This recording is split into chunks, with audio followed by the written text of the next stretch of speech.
Hello, my name is Danielle Vieira, and today I'll be reading my picture book entitled The Leftover Lemon Dilemma, illustrated by Paula Juba and published by Loose Parts Press.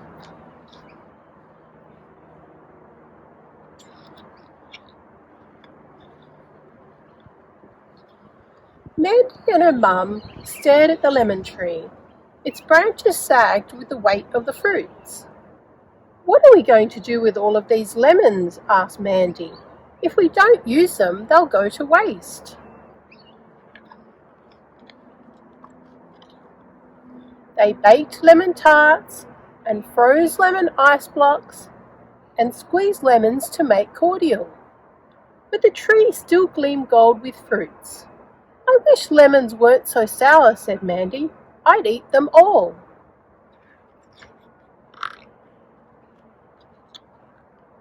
Mandy asked her mum if she could give a few lemons to their next-door neighbour, and her mum said yes. Mrs. Chan cheered. "Now I can cook lemon chicken for my family," she said. Then she gave Mandy a red bean bun. "Here's something sweet in return, my dear." As Mandy munched on the bun, a juicy idea zinged into her head. Mandy lived on a quiet street called Green Place, and the residents were all friends. She asked her mum if she could give a few lemons to their other neighbours, and her mum said yes. Mandy picked a load of lemons and packed them in a paper bag. She ferried the fruits to Mr. Osmond's house. "Hello," she said. "Could I please swap these lemons for something sweet?" Mr. Osmond nodded. "Now I can prepare hummus for my family." He carried the bag into the kitchen and came back with a tin of Turkish delight.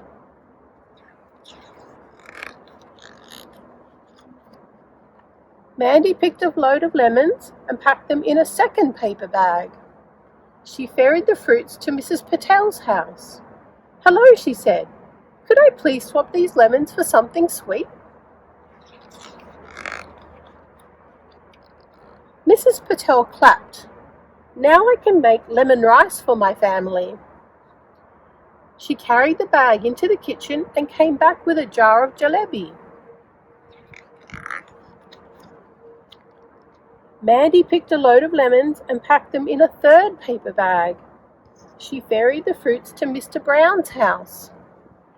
"Hello," she said. "Could I please swap these lemons for something sweet?"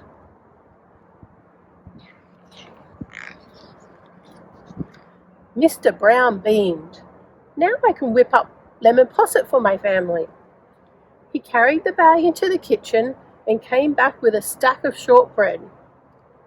Mandy's backpack sagged with the weight of the fruits. Now it was time for the yummiest part of her idea. She spread out a picnic blanket. In the middle of the blanket she placed a plate.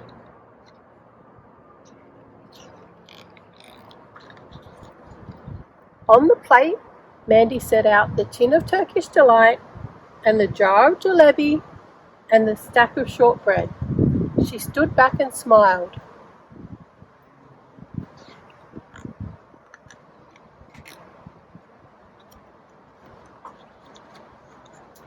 Mandy skipped inside and asked her mum to close her eyes. She led her mum to the lemon tree. Mum gasped when she opened her eyes and saw the branches waving lightly in the breeze. "Where did all of the lemons go?" Mandy giggled.